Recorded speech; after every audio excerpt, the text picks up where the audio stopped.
Please become an Unfound supporter at Patreon, PayPal, or YouTube. Guy Carlton Schwark III, Tony to those who knew him best, was a 29-year-old from Battle Creek, Michigan. He was a big guy who had played football. On December 6th, 1986, Tony, his friend Dennis, and another man allegedly set out from the Bahamas to bring a powerboat back to Florida. They never arrived. They were never seen again. I'm Ed Densel, and this is Unfound.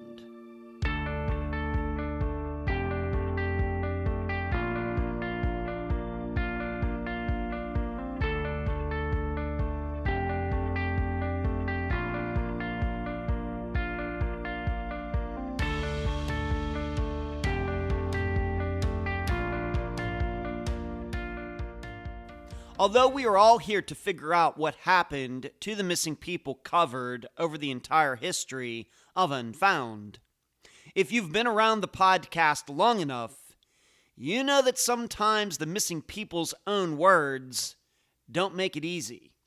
In fact, sometimes we believe these people have lied on purpose so as to hide their real intentions. Many times not realizing this would make solving their eventual disappearances very difficult. For example, Ali Lowitzer said she was going to pick up a paycheck, yet there are now reasons to believe that was a lie. Gregory Howes claimed he was just going to play a round of golf. Well, his clubs were found on the course, but nobody believes he was really golfing. And most recently, Evelyn Piper claimed she was headed to Israel to get married. This surely was not the truth, and I have to believe she knew it since she did not possess a passport. Yep, people other than the suspects can make these disappearances difficult. Well, with the disappearances of Tony Schwark and two other men, they said their trip was a simple retrieval of a boat. But was it really something else? What happened during the Bahamas job? And now a summary of the case. None of these men's disappearances are documented on the Charlie Project, but Tony and Dennis's cases are on NAMUS. Tony Schwark was a big guy, and his size was an asset growing up on a farm with his siblings. Tony might have even had a chance to play football at the college level, but a car wreck that broke several bones and killed his mother ended those aspirations. Still, Tony became a productive adult. Given his stature, he made a perfect bouncer at local bars and nightclubs. In addition, Tony was in the Ironworkers Union and made decent money because of it. The only negative point that might have been said about Tony is that although he didn't have much trouble with the law, he might have been enticed to make some shady deals if the price were right. So, on December 6th, 1986, Tony was in the Bahamas of all places with his friend Dennis. A few days before, they had been recruited by a guy Dennis knew from their home state of Michigan, Bill, to fly to the islands to bring a powerboat to Fort Lauderdale, Florida, even though neither of the men had ocean-going experience. They were joined by a Bahama man who would help them navigate at least part of the way. According to a witness, the three set out that Saturday for what should have been a 4-hour trip. They never arrived in Florida. They were never seen again. A Coast Guard search 2 days later turned up nothing. No boat, no men, no signs of a sinking at all. This is the third Unfound episode where men have gone out on the water and the circumstances of their disappearances are seemingly up for debate. Ponder why these kinds of cases have so much wiggle room as you also try to answer these 3 questions during the interview.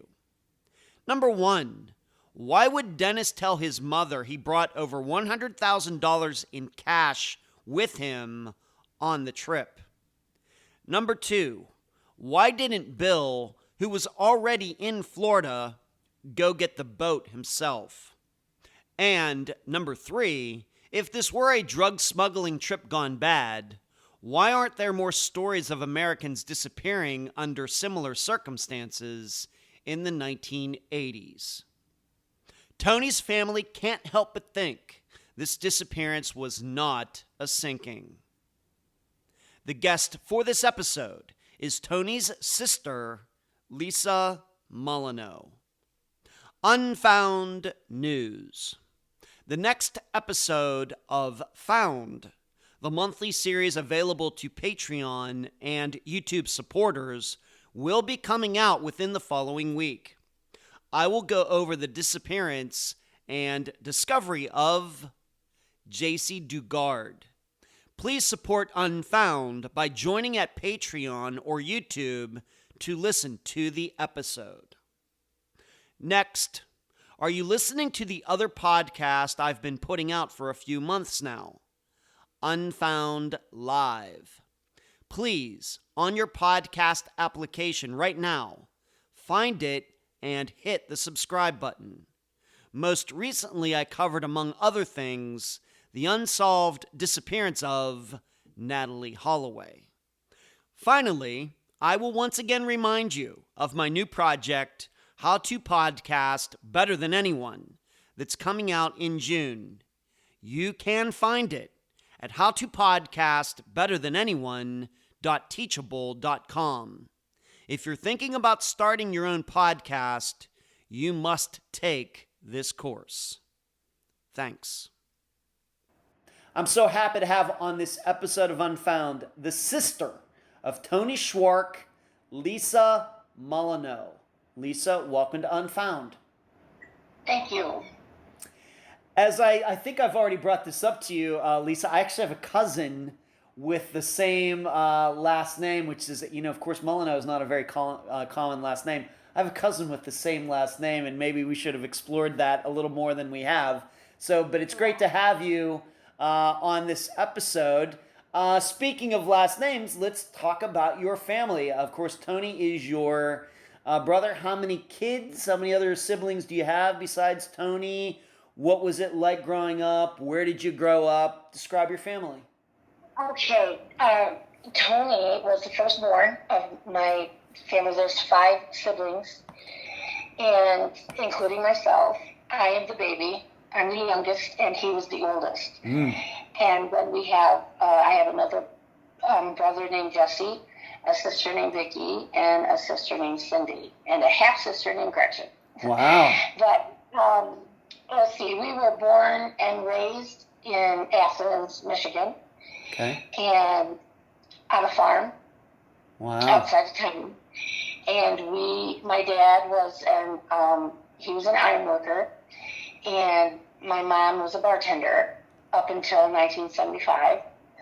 And then she's deceased now in 75. Okay. So my dad raised us 5 kids on the farm. Wow. And how we were raised. And it was a blast, actually, with not having both parents. We would get into a little bit of mischief, but it was good, clean country mischief. It wasn't it wasn't anything bad. But Tony, being the leader of the family, when my dad wasn't present, Tony was a very large man. He was huge. He stood 6'5", at least. 250, 260 pounds. He was a big man. But he would get us, we'd practice fire drills outside the bedroom windows upstairs, and he'd tie us all up in sheets and lower us down, and he would hotwire the vehicle, and we'd go to the local country store to get candy and pop. And he was our protector. He was our protector, and he was the firstborn son. He was the man of the house, And I should ask, how many, being that he's the oldest, you were the youngest, how many years difference is there between you and he?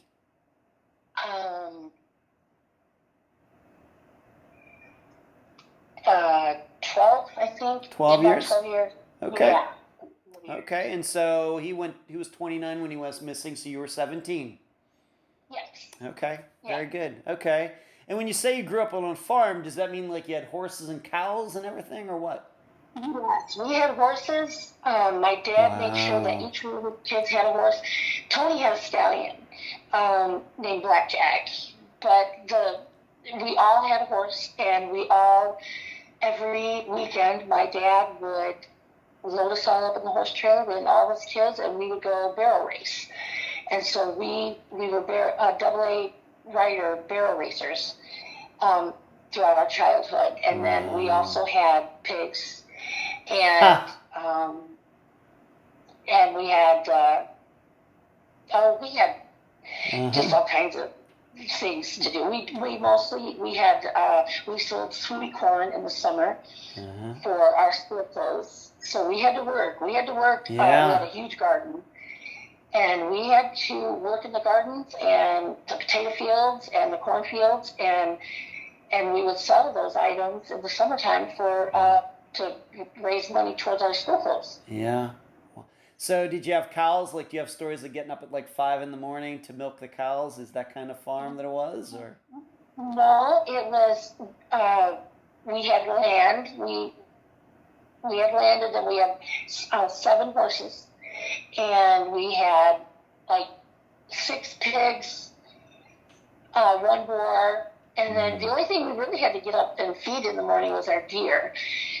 My dad was plowing a field one spring, and he was on the tractor, and he turned around and looked at this big bundle that had come up from the ground from being disked over, and he got down off the tractor and went over to it, and it was a baby fawn, and he put it in his jacket, and he came home with it, and she was newborn. She was still wet, and I named her Bambi, and that's the one thing we bottle fed for probably the first year.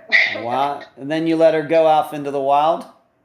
No, we let her roam around. She had to do whatever she wanted. We were surrounded by farms and land, so she got to go wherever she wanted to go, but she'd always come in at nighttime, or she'd come up to the door and she'd want to be fed. But we had her probably almost 3 years before she finally walked off into the wild and didn't come back. Wow, what a story. Yeah, it was pretty awesome. Wow, okay, all right, so living on the farm. I grew up in the hills of Pennsylvania. I grew up right next to a farm. In fact, there were cows in the field about 100 yards from my bedroom window, but I did not grow up on a farm. There was just a farm next to my house. So there you go. Well, thank you for all of that. Okay, so Tony is the oldest, and so let's, of course, he's the missing person along with a friend of his and somebody else.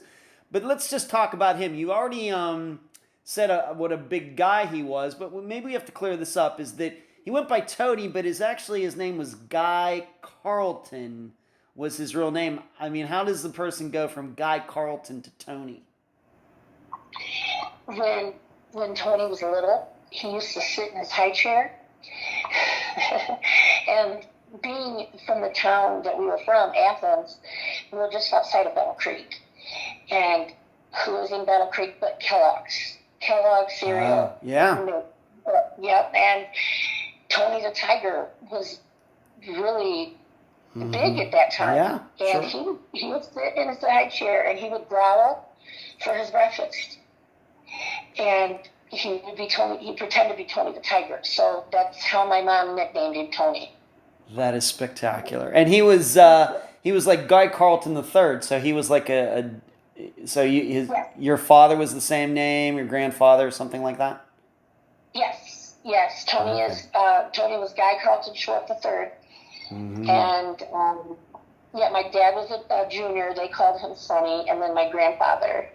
So it was a name passed down through generations. Okay, very good. All right, so you might find it out for everybody watching that in most places you're going to find it as Tony Schwark, but you may find some places also like on NAMUS where it does say Guy Carlton Schwark. Just wanted to see why that was. Now we know. Something else about Tony that I found, he was a very good, being that you said he was a big guy, he was a very good football player. Why don't you talk a little bit about that?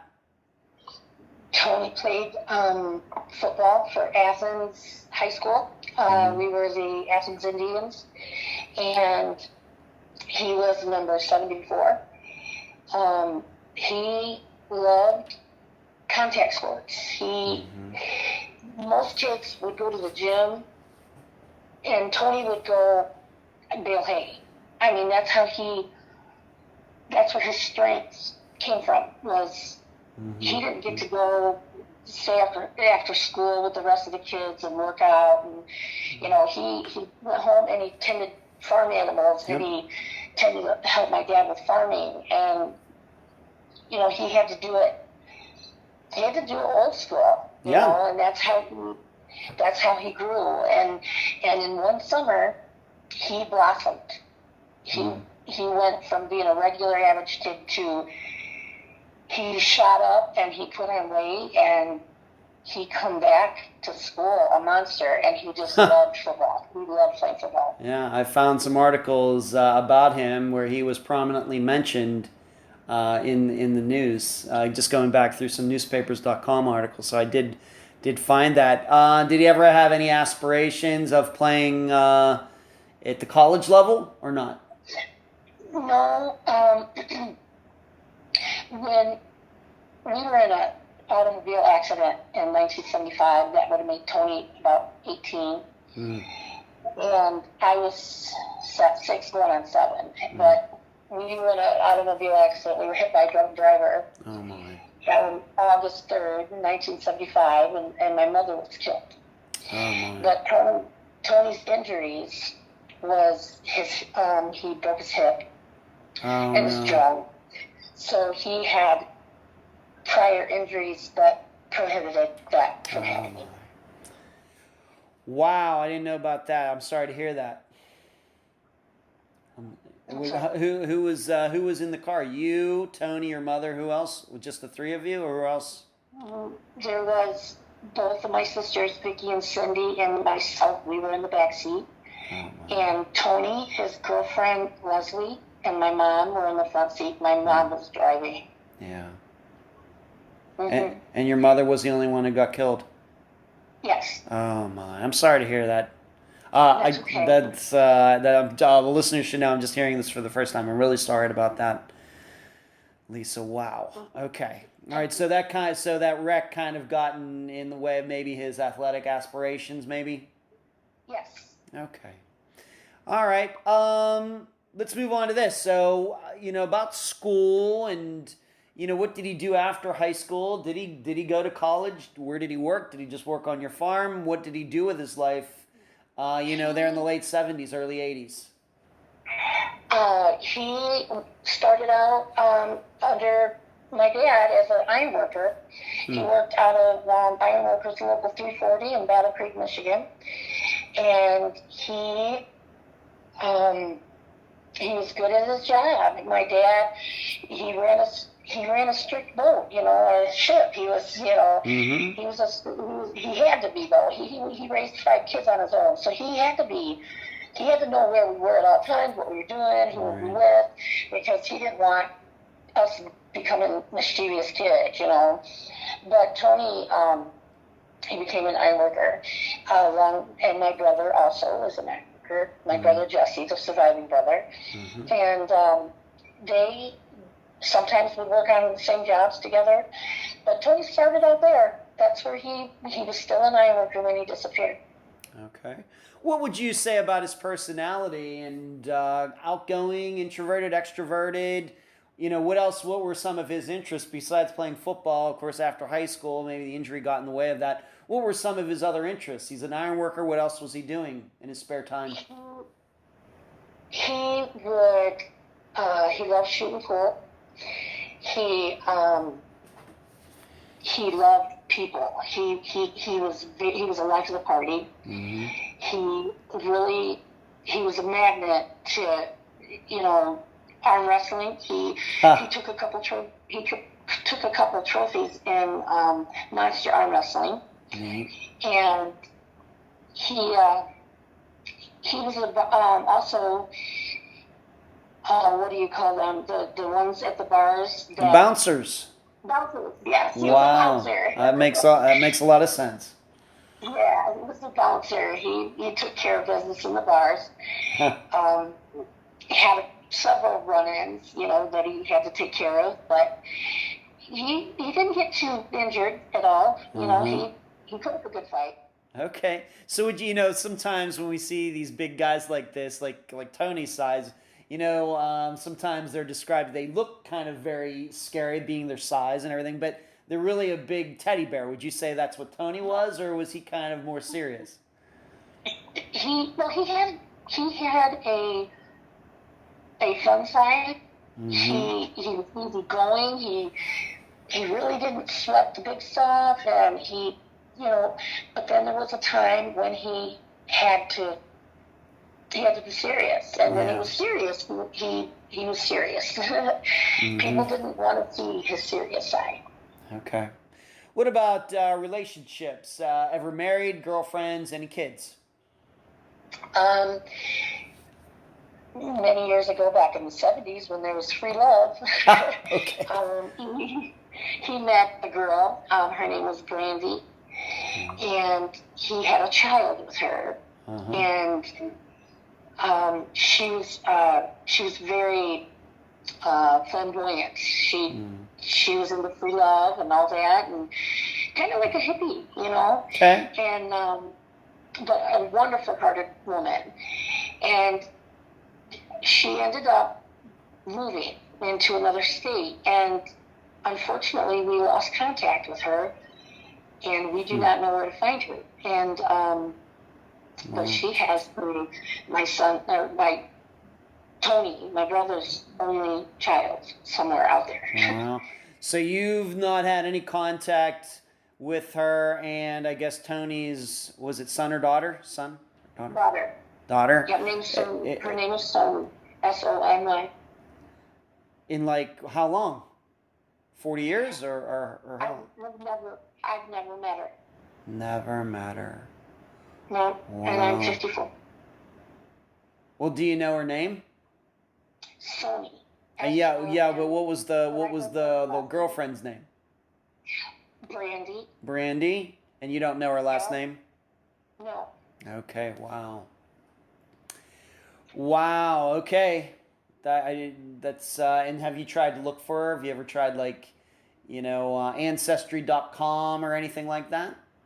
Yes. Actually, my brother Jesse is making attempts to try to find her. Okay. And how old do you think Sony would be now? Daughter would be? How old? She would probably be in her 30s or 40s, maybe. In her 40s, okay. All right, yeah, we have to remember how long ago this was. Okay. How do you think, of course, he didn't disappear until, 1986, but how do you think that affected him? She takes off with his daughter. Did he seem affected by that, or did he try to track them down? Do you know? He, there were some things that Tony kept private and kept, when he moved out from the farm, he went and got an apartment in Battle Creek and in what we consider to be a city, and he kept his personal life private. I know that he did some searching. I know that they had been in contact, but we didn't know how to contact her, and that died with him. Okay. Or that went missing with him, I should say. Okay. All right, so we have to keep that in mind. So not only do we have a missing man here, but his girlfriend and the missing man's daughter also took off and went somewhere even before he went missing. Yep. Okay, yes, correct. All right, thank you. All right, so we can keep that in mind as well. Let's move on to these items that I think are going to be very important to understanding his disappearance. First and foremost, how much boating experience did Tony have? he had lake experience. He could drive a boat, a pontoon. I have several pictures of him fishing and driving a pontoon boat with several people on there. He could. There's lakes around Michigan everywhere. We're surrounded by him, so he could do some boating. Okay, Yeah. so a little bit of boating experience, and we have to remember this is Michigan. We got the Great Lakes up there, right? Yep. Okay. Correct. Moving on to this. So once again, we know he went missing. Something having to do with a boat in the Bahamas. We'll get into that in a little later. But any issues that Tony, I realized you were not following him around. You have your own life to lead in the mid-1980s. But any issues that Tony had with the law and anything that might lead you to believe he would do something what we might call shady or illegal? What about any of that? Yes, actually, back in the 80s, he did not have any problems with the law, no. Okay. But is there anything that would lead you to believe, knowing him like you did, that might lead you to believe that he could be convinced to do something that was illegal or shady? Anything in his character that would make him say, yeah, I'll do that? Yep, Tony was that. Okay. He was a risk taker. Mm-hmm. He was a risk taker. I mean, he had an excellent characteristics about him. He had a lot of integrity, but he also, he would stand up for the underdog, but he wouldn't back down from a challenge. Okay. All right. Everybody needs, being that this is, of course, Tony's sister, we have to all keep this in mind when we get into the disappearance a little later. Thank you for that. Let's move on to this. Dennis Bagnall, of course, he is also missing seemingly. Who is he? How did he know Tony? Did you ever meet Dennis? What can you tell the listeners about him? Dennis Bagnall was with Tony. They met in Battle Creek. Friends, local bars, they all kind of ran in the same circles. And Dennis was 24 at the time, and they became good friends.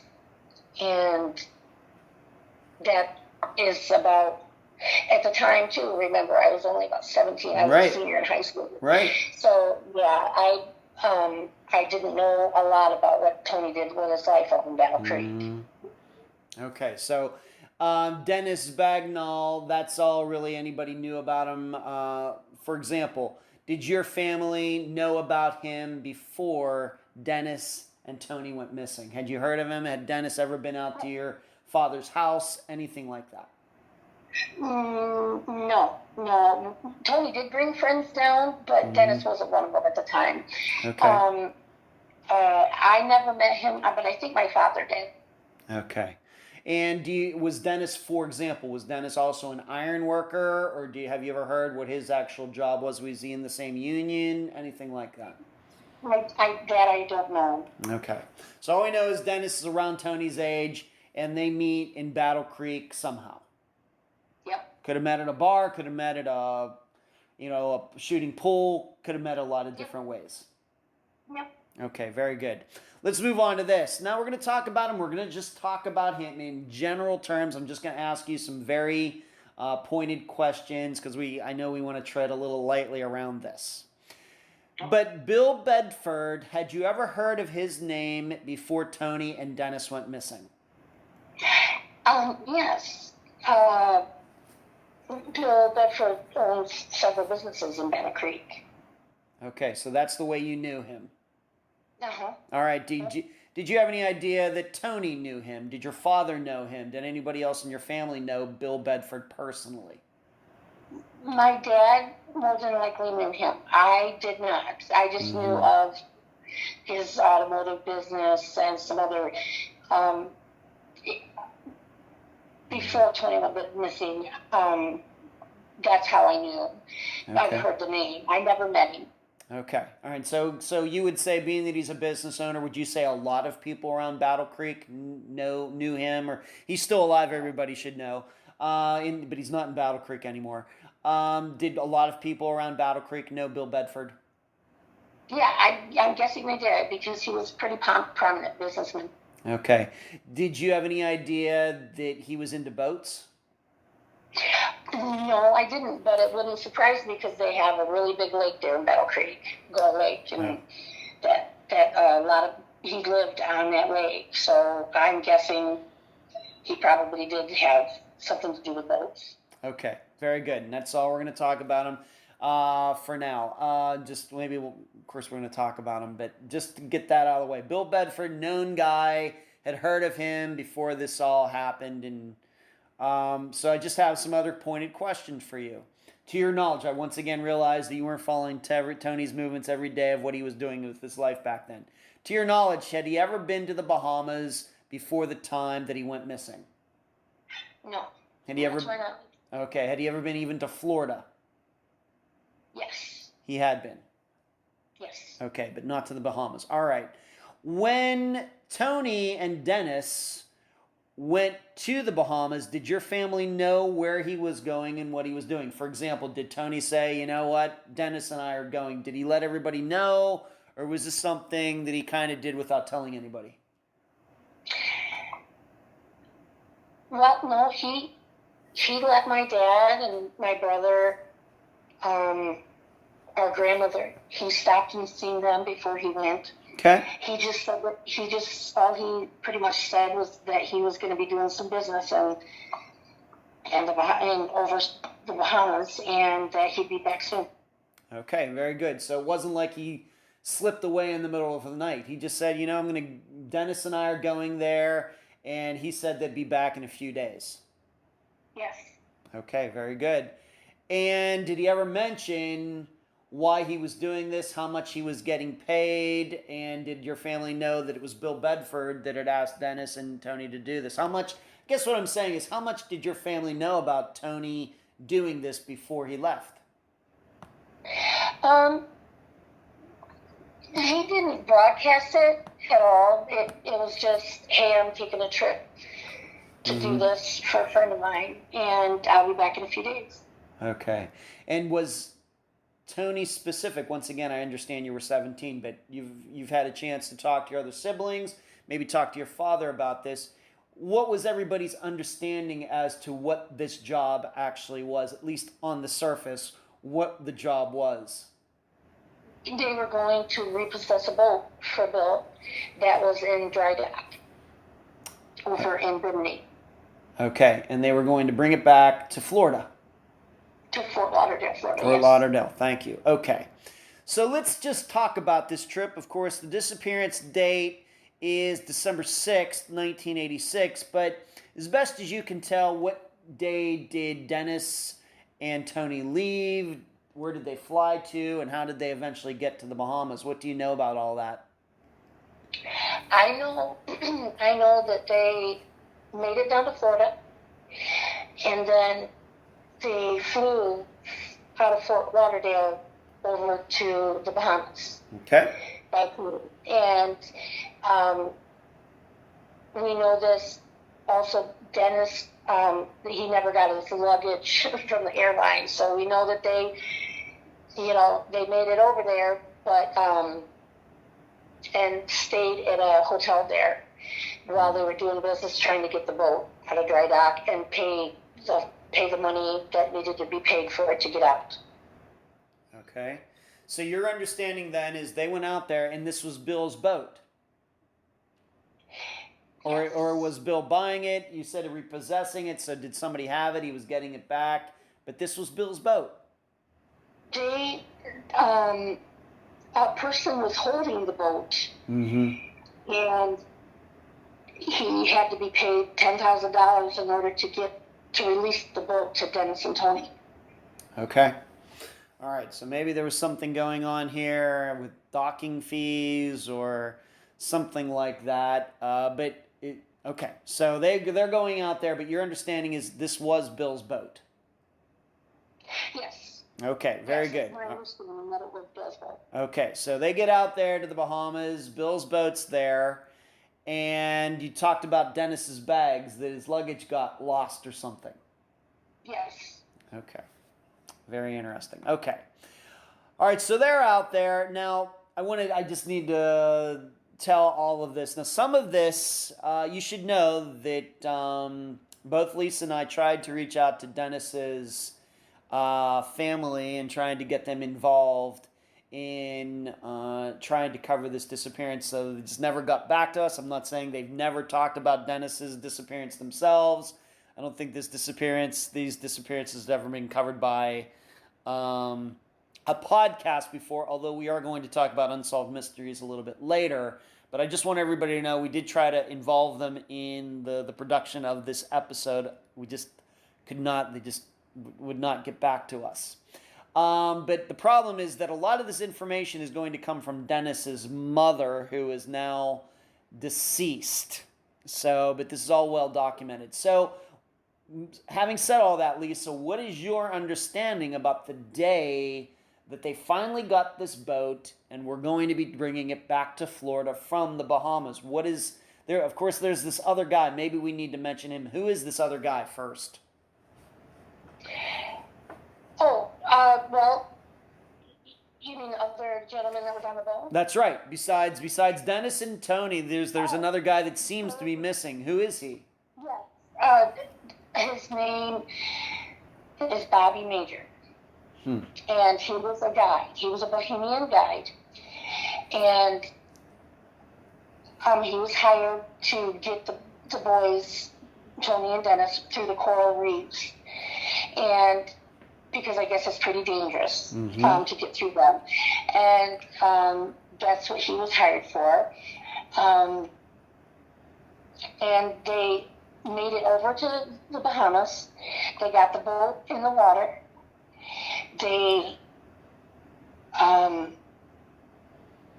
loaded the boat with, they bought some life jackets, water, fruit, bananas and apples and things and such, and a bucket of Kentucky Fried Chicken. So they were in the marina, in the boat, getting ready to head out to open waters. Okay. And that day that they wanted to leave, that they were getting ready to leave, they were experiencing, the waves were like 6 to 7 foot tall, and the water was pretty rough. But Tony wanted to go anyway, and said that if we don't make it back by a certain time, call the Coast Guard. Okay, and we're going to get into that comment a little bit later. But the plan was not to go directly from Bahamas to Fort Lauderdale. They were going to be dropping this other guy off at Bimini, right? Is it? Yeah, Freeport, I think it was. Oh, in Freeport. I think it was Freeport, yeah, Freeport, Bahamas. Okay. Let's see. Okay. Well, it says here that the guide is, okay, the conditions were not favorable. The waves were running 7 to 9 foot with blowing wind from the east. They were planning to make the run on Thursday or Friday, but the conditions were much worse. Not having the patience to wait out the weather, they decided to go anyway. Okay. So they left. Yeah, they left on that day. Okay. Now, I'll probably just describe this. Now, you need to understand what kind of boat this was. This was not some like deep sea fishing vessel or anything else. This boat, what did they call them back? Like a cigarette or cigar type of boat. It's like a race type of boat they used for racing, at least back then. And I would even say that if you've ever watched the show from the 1980s, Miami Vice, this kind of boat was featured very prominently in that series because of its speed and everything else. This is the kind of boat they were getting. Yes. Okay. All right. So it's like a race boat. This is not some like deep hulled boat like for fishing or something like that. It didn't have an upper or lower deck. It was all one sleek, long Yeah, very good. Yes, very long and sleek. That is totally true. Okay, so they're getting this boat ready. Sounds like the weather could be better than it was, although it doesn't sound like it was raining or anything. But, you know, with the Florida and Bahama weather, if you don't like the weather, just wait an hour and it'll change. But they decided that they were going to make this trip. However, of course, we know that they went missing, so they don't make it to Florida on this day, December 6th. As far as you can tell, did anybody do anything? Of course, this is Bill's boat. It's Bill's friend, Dennis, who I think who knew Bill better than Tony did. Did anybody do anything when they don't end up in Florida later that day? No. Apparently there was a conversation between Dennis and Bill. Dennis called from his hotel room and called Bill and said, if we don't arrive by 4 or 5, to call the Coast Guard. But the hotel didn't have a record of that. So I can't confirm that. Okay, well, we'll talk about that a little later, but I'm just wondering, but when they don't arrive, of course we know that they didn't.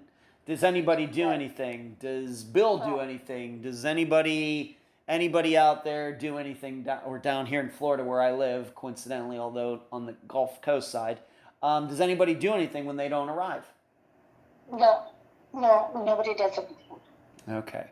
All right, so for example, when Bill doesn't hear from them by 6 p.m. Eastern time, he doesn't call the Coast Guard or anything, as far as you know? No. Okay. Nobody was called. Okay. When was the Coast Guard finally alerted that there was at least 2 guys, maybe 3, at least 2 guys, 2 Americans anyway, who were supposed to be coming to Florida, don't reach it? When was the Coast Guard finally alerted about this? It was a couple of days later. It was like 2 days later.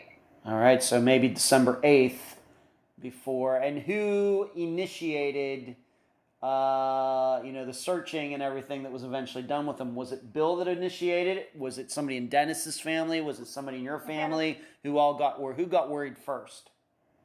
Dennis's father was notified first by Bill that the boys had made it back, and that he then told them that we should probably call the Coast Guard, and the Coast Guard did a 2 or 3 day search. It was like my father was notified. Like on December 8th. Okay. And that's kind of when everybody was told that they left on the 6th and hadn't been seen since. Okay. All right, so it's very easy to understand. They're in this boat. They're supposed to come back to Florida. They got these other guys trying to help them out, like a navigator maybe who has made this trip before, being that Dennis and Tony have never driven a boat from the Bahamas, and I can even say I have a lot of boating experience, but I don't know if I'd want to get out there in the middle of nowhere where you can't see land and you're not even sure you're going the right direction. Kind of helping them out, and all 3 of these guys go missing. From what you were told, I realize that you were not involved in this, but what you were told, what is your understanding as to Bill's reaction when these 2 guys don't bring his boat back? What was his general reaction?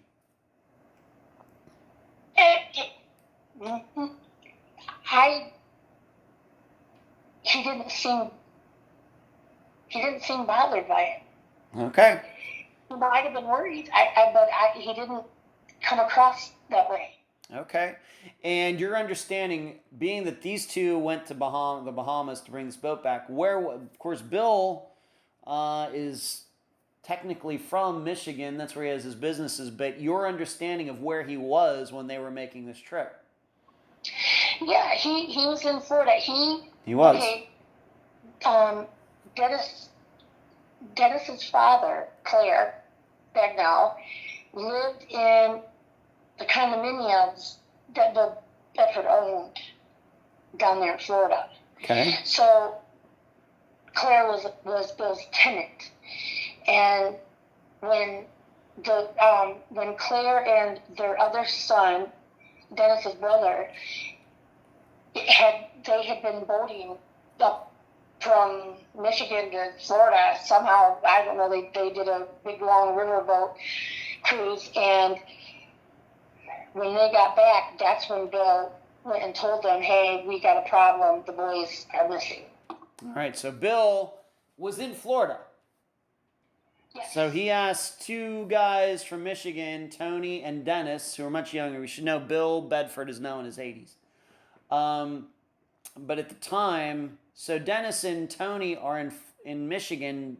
Bill's in Florida, but Bill asked them who were in Michigan to go to Bahamas to bring a boat back to Florida, even though Bill's already in Florida. Right, correct. Okay, very good. All right, so we'll come back to that in a moment. So the Coast Guard, of course, they go out. They don't find anything. No oil slicks, no life jackets. Of course, it's a huge expanse of area. Even though Bahamas not that far away, the Bahamas are not that far away from Florida. Still, it's just, if you don't know where to search, then it's the odds of finding somebody out there are pretty low. But still, let's move on to this. So the weather was not the greatest, and it does seem, though, and moving on to this, Dennis did make this call, and I want you to tell everybody what Dennis said. It seems like Dennis was worried about the weather, correct? Yes. A gentleman the gentleman that helped him get the boat out of dry dock, his name was Nathan, and he overheard a conversation between Dennis and Bill. Dennis apparently called from his hotel room, and he called Bill, and that's what he told them, that if we don't arrive by 4 or 5, to call the Coast Guard. But the hotel didn't have any record of that phone call from Dennis on the 6th. It was, people checked and they double checked, and they said that they would not have missed that call. It was done at, apparently done at 4:11 a.m. on this. Okay, Tony, my brother Tony, must have called his girlfriend in California.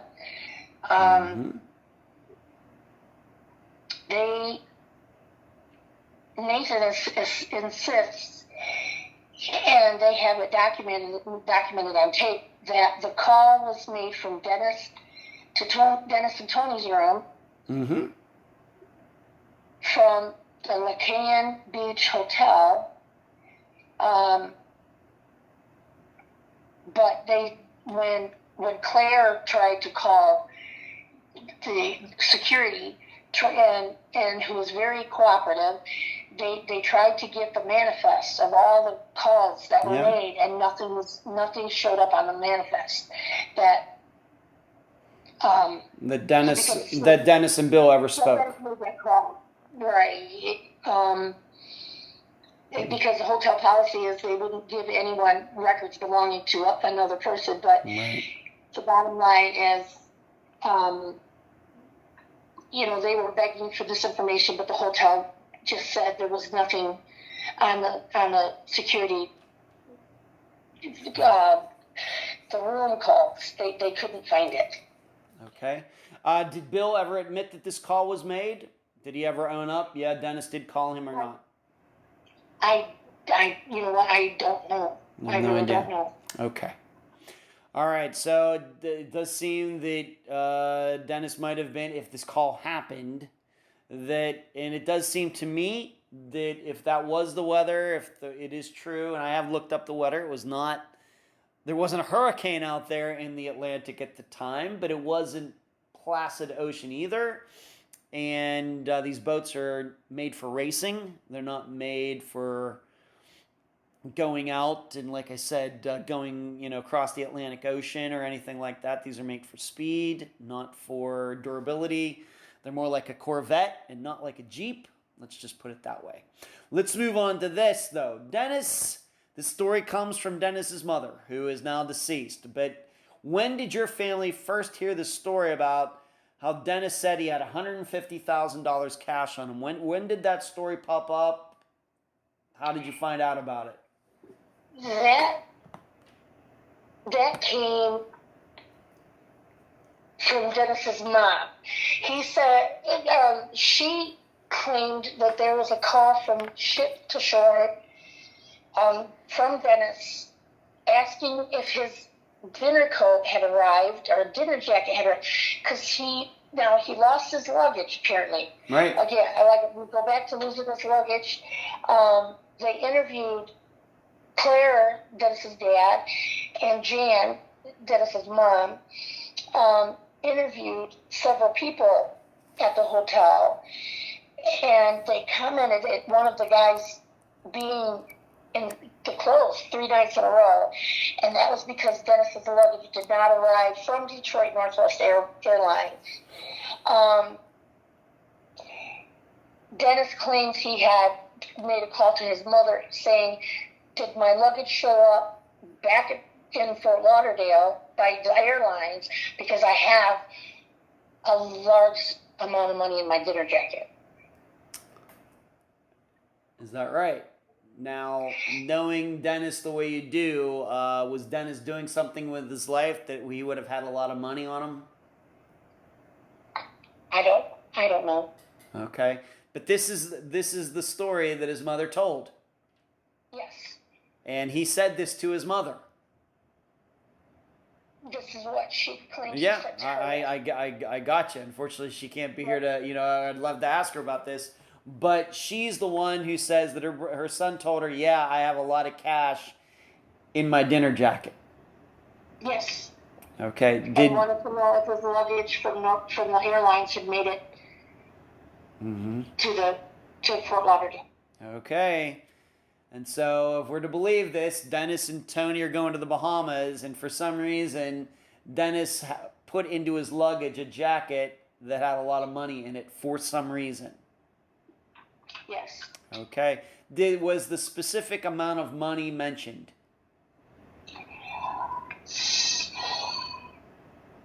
Somewhere I've seen it mentioned, and I don't know where, but there is no official report, so okay. I'm not sure where I've seen it. All right, because you had said to me in a prior conversation that the amount of $150,000 came up. Yes. Okay. Yes. Okay, has that been your understanding all these years, that was the amount of money that was mentioned? Yes. Okay. That's what Jan Padman, Dennis's mother. Dennis's mother, told me and my sister Ricky. Okay.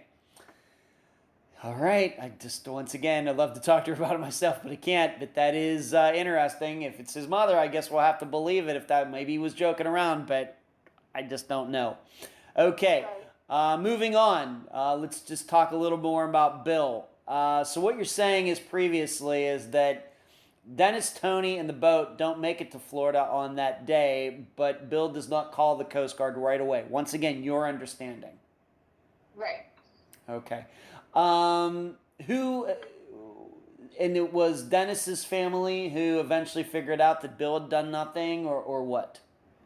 Yes, they were,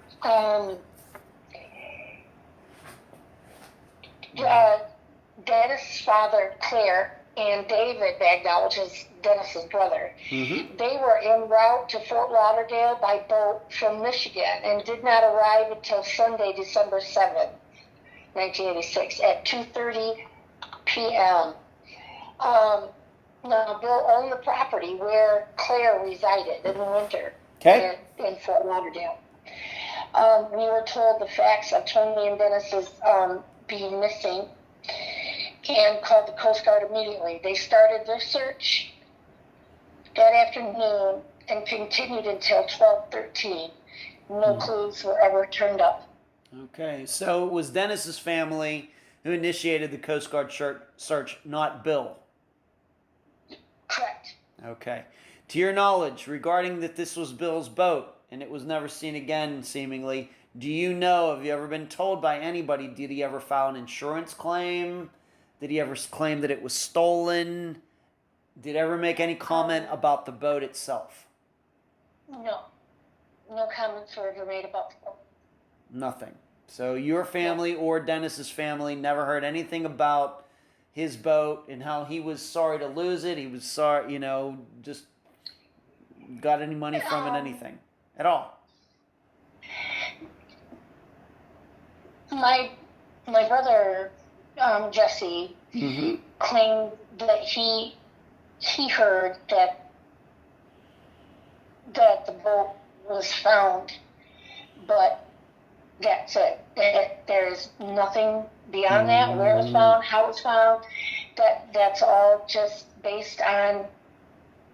All right. He I don't know. All right. So where did being that Jesse is your brother, Tony's brother as well, where did your brother hear that news? Right off the bat, I don't know. Okay. And I'm sorry I don't have a lot of these answers. That's these answers. I know it's tough. Have died. I got you. We're just doing the best we can. Lisa, everybody understands that. Everybody realize that this is all very frustrating. But we have two guys, Americans that went to the Bahamas to get a boat. They don't show back up. They're missing all these years later, and it would make sense that the boat's missing. But the person who owns the boat, seemingly at the time in 1986, never said anything about the boat being missing and whether he ever filed an insurance claim or anything like that. No. Okay.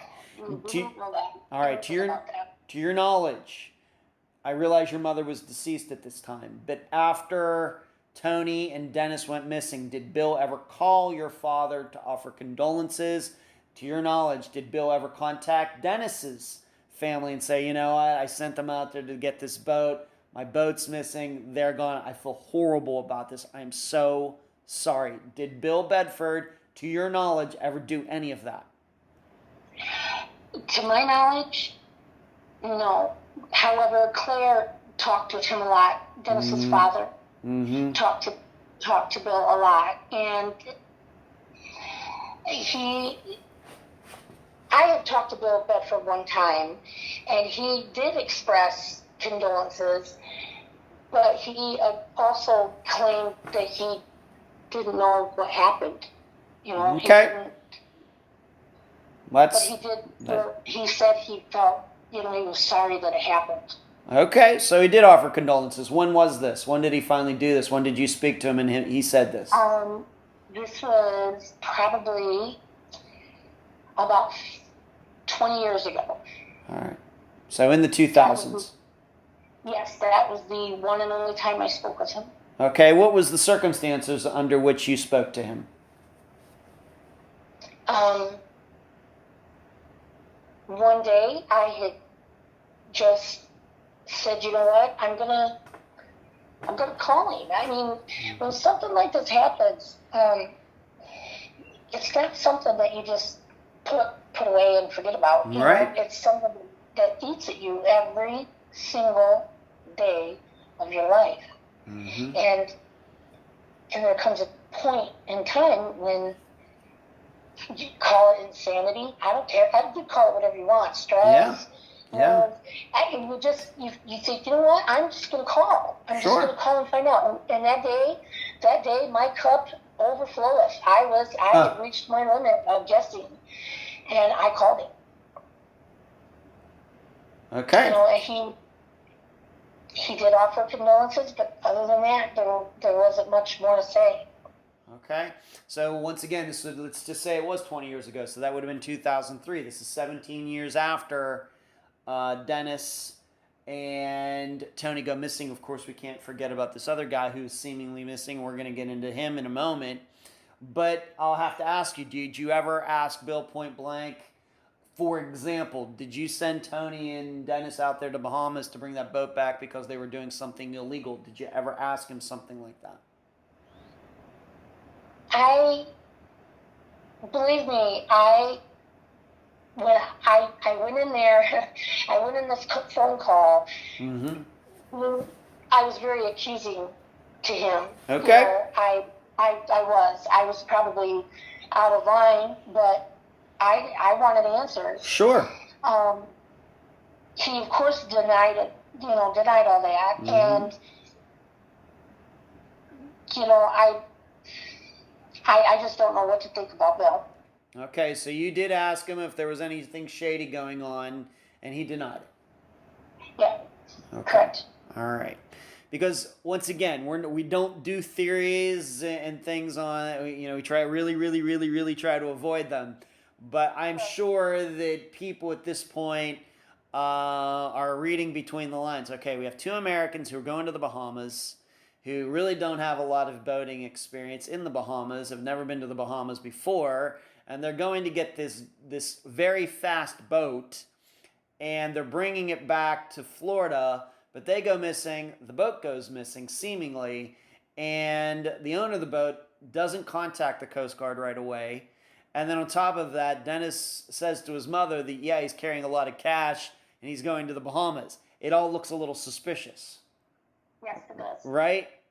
It does. Correct. All right, so this is why, for everybody out there, this is why I have to ask Lisa these questions about, when she finally did get talk to Bill, did you just ask them point blank? Are you sure, for example, that you just weren't having them to go out to run drugs from the Bahamas back here for you?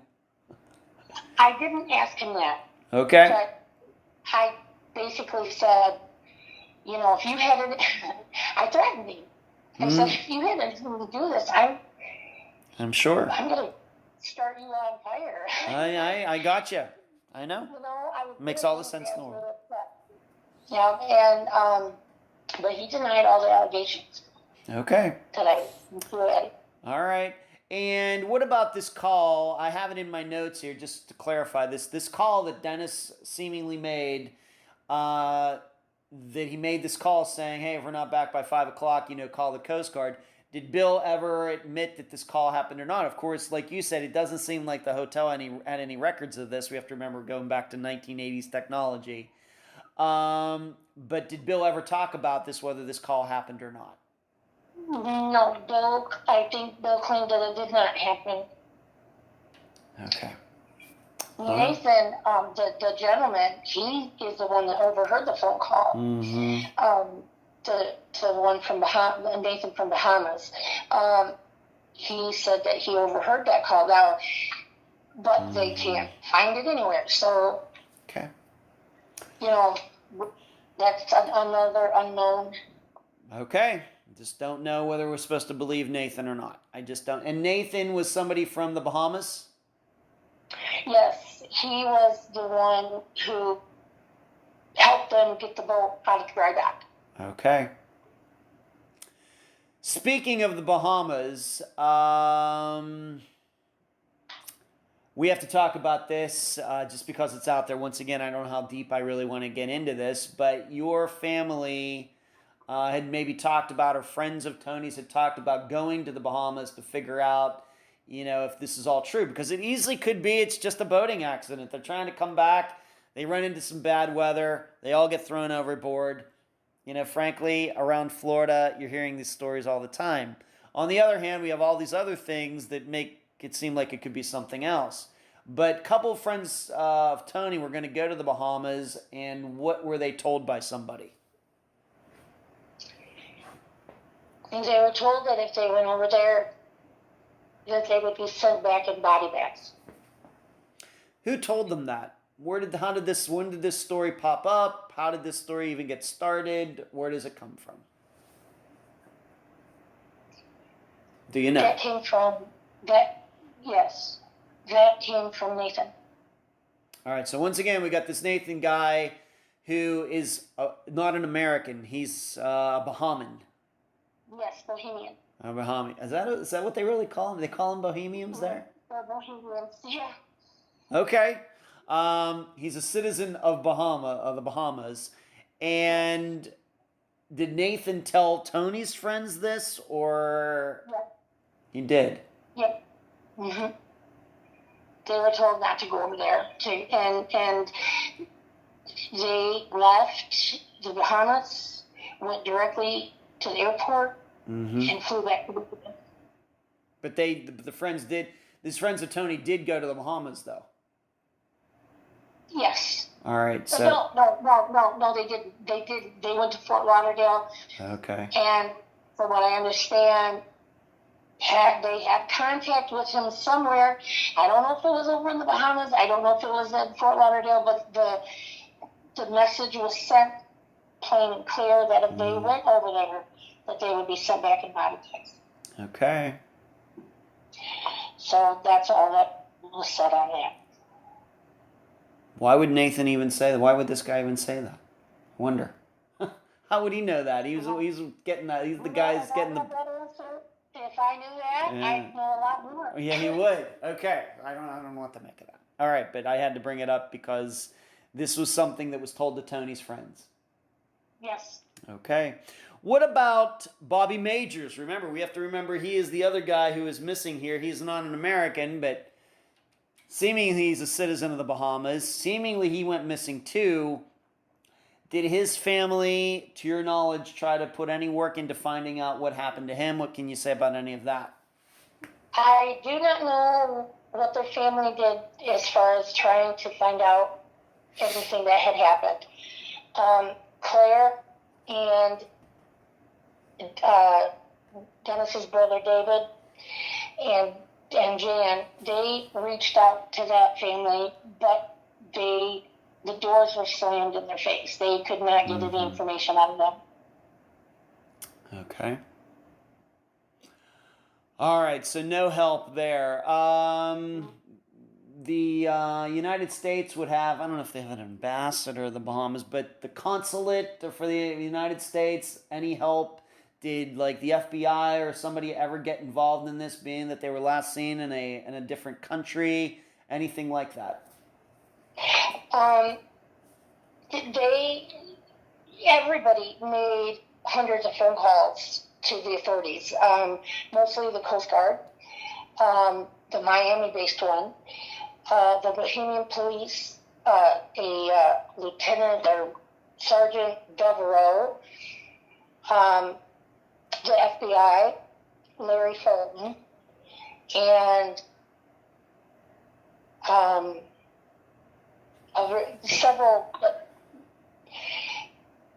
let's see, a close friend of the Bagnell family that was stationed in Fort Lauderdale area.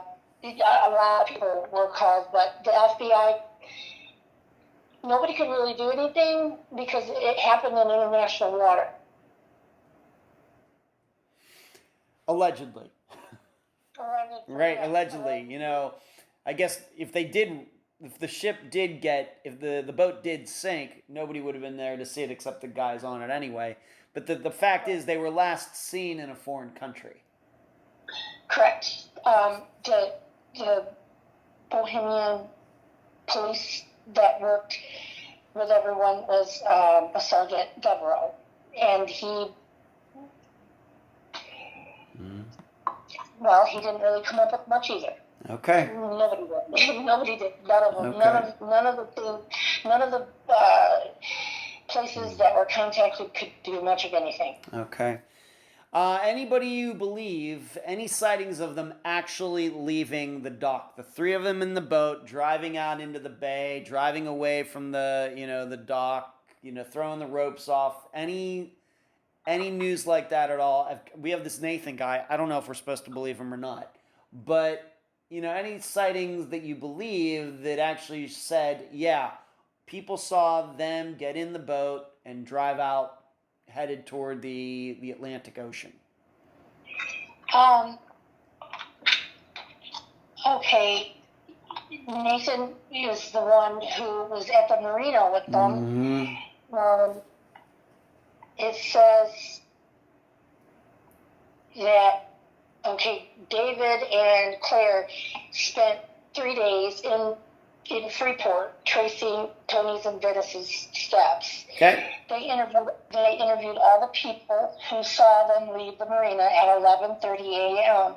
On the 6th of December and head for open water towards Bimini. Nathan was the name of the person who lined them up with the person who was holding the boat for collateral, and also the person that they paid $10,000 to release the boat. Nate was the person who contracted the guide to go with them, and Nate was the person who last saw them depart the marina. He took us through his actions that day. He untied the boat. He had them buy life jackets. He furnished them with water and fruit and all that. And it says he got into his car and drove a 4-minute ride to the opposite side of the marina to a point where he wanted to see the boat in open water. So he could be assured that they did leave. He saw no boat in the water. He says that he left and went to his girlfriend's apartment and waited for a phone call from Dennis saying that they had made it safely to Fort Lauderdale. Okay.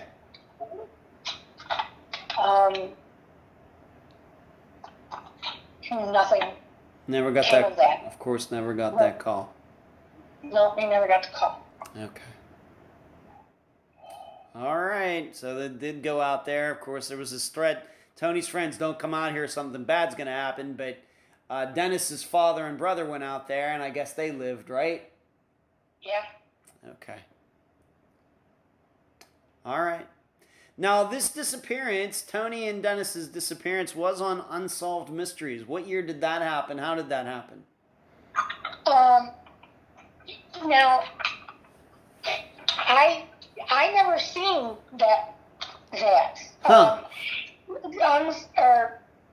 Unsolved Mysteries, I think, had contacted. Unsolved Mysteries was contacted. Now, I don't know any further. It started because there was a grave in Florida that had a small mass grave that had multiple bodies in there. And Unsolved Mysteries was working on that story when they contacted my father to see if to get his DNA to see if there was a match. Yeah. It was Tony. Right. And there wasn't a match. There wasn't a match. Okay. Mm-hmm.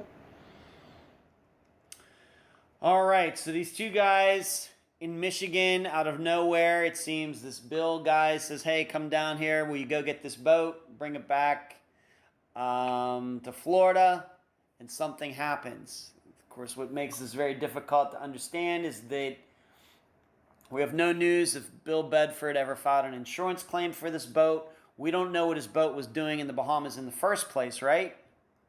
Correct. We don't know. You don't know if he was it was repossession. Was he buying it? If he's buying a boat, why couldn't he just buy one in Florida? It's all a little hard to understand. And then on top of everything else, we have this guy Nathan who seemingly saw everything while these two were there, but I'm not sure if he's to be believed or not. So, but the problem also, on the other hand, is it very well could be they got out in the ocean, headed toward Florida, a storm kicked up, and if the waves really, really got high in that kind of boat, it's going to make it very, very difficult. All right. Yes. How hard was this to experience in 1986, Lisa? Tell me about what your family's been through, regarding, and maybe you can speak for Dennis's family too. I don't know how well you know them, but, how bad has the last 37 years been? Well, it never goes away. You read all these textbooks out there about grieving and mourning and losing a loved one, and it's tragic. It is. But when you don't have a body to put to rest, when you don't have you don't see, we go through a process of a funeral and laying out our loved ones at in a funeral home and having a service and going to the cemetery, burying them. We go through this process, and it's to help us recover and mourn. When you can't do that, when you can't take every step that you're supposed to take during the mourning process, you get hung up in it. Yeah. And that's where our families are. We are hung up in a process that we cannot complete. And it's never ending. Yeah. The word, I have flashes of my childhood with Tony, things that we did when we were kids, growing up into my teenage years, and I missed him. I miss him. I miss a part of me that's with him.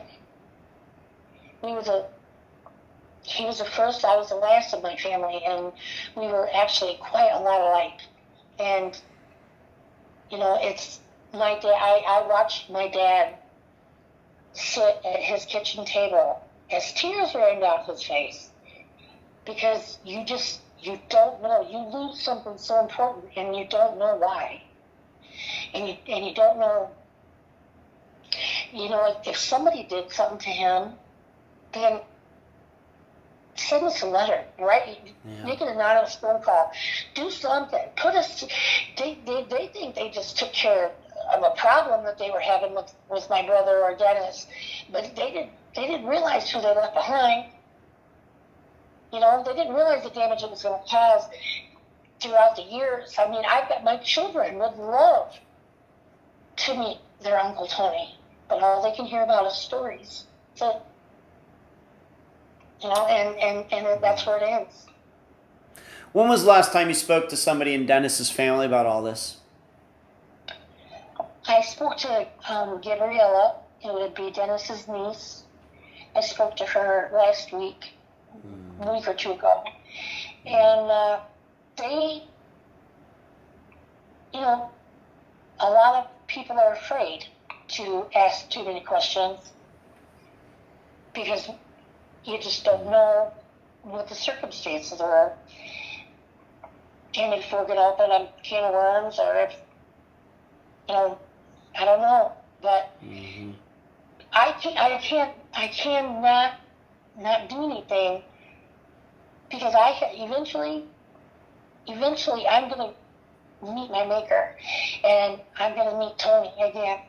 And I hope that God knows and everybody knows that I did what I could in my power to do to help find him. That's all I can do. I'm not pointing fingers at anybody. I'm not accusing anyone. I just want to know, because it's not knowing that eats at you like a cancer. When you have spoken, over the years, maybe you or somebody else in your family with somebody in Dennis's family, has there ever been a reason that has been given that's made sense to them that Bill would ask Dennis and Tony to do this in contrast to anybody else? What was the reason that Bill would have asked them in the first place? Has any insight into that from Dennis's family? No, none. We just don't have. The only thing we can do is get our DNAs out there, theirs, ours, on NAMUS like we did, and get that stuff out there. And if we get answers, great. But until then, we just have to sit in silence, because we don't want to ruffle too many feathers. Okay. Depending on what the circumstances were, we just don't know. All right. And we have to remember, as I've already stated, Bill Bedford is still alive. We're not saying he did anything. We don't know. Maybe some of this information has gotten lost over the years, and he did do things. But if he did, it doesn't seem that anybody in Dennis or Tony's family was ever told. No. Okay. All right. Lisa, do you have a Facebook page, website, anything like that set up for Tony's disappearance? There is a website, or it's called NAMUS, N-A-M, capital U-S. That is we have Michigan State Police open file there for Tony and Dennis. Tony's number is pound MP42151, and you can go to NAMUS and put that and look this up, and it gives you his identifications, where he was last seen,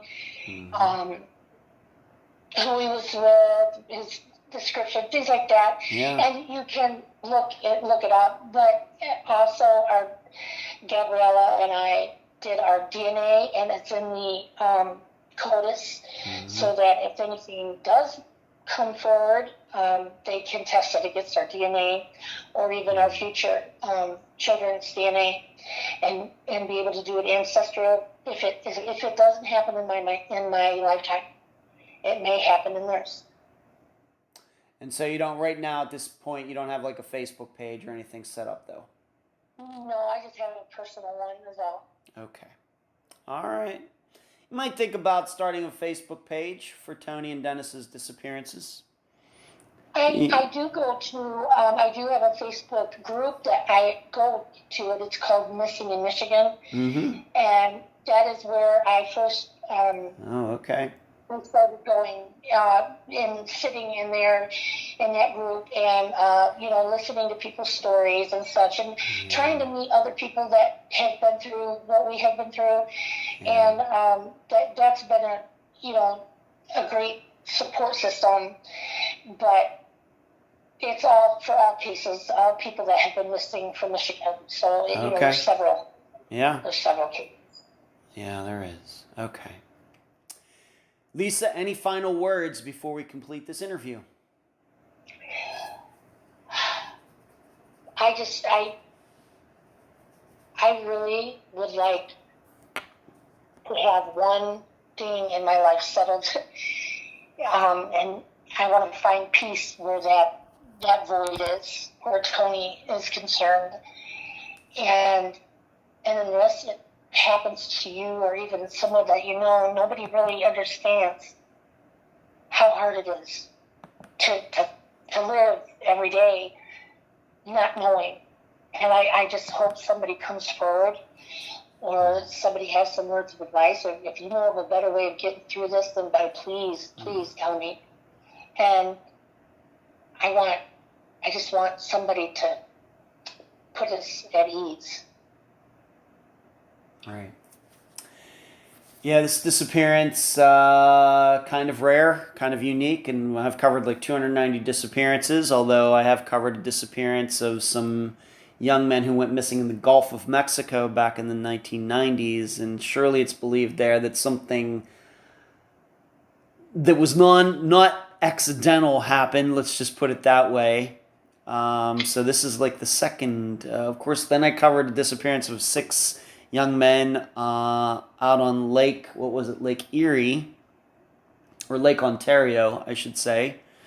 So this is like the third one, like boating, people going missing while on boats. Maybe we have to be open to the idea that Tony and Dennis never got on a boat at all. So that's a possibility as well. Okay. Lisa, thank you for appearing on this episode of Unfound. Thank you for having me. I appreciate it. You're welcome. And that was my April 30th, 2023 interview with Lisa Molyneux, sister of Tony Schwark. I thank her for joining me and all of you on this episode. I have done a map analysis video for this episode, the first one in a while, that can now be found on Unfound's YouTube channel. Please check it out and hit the like button.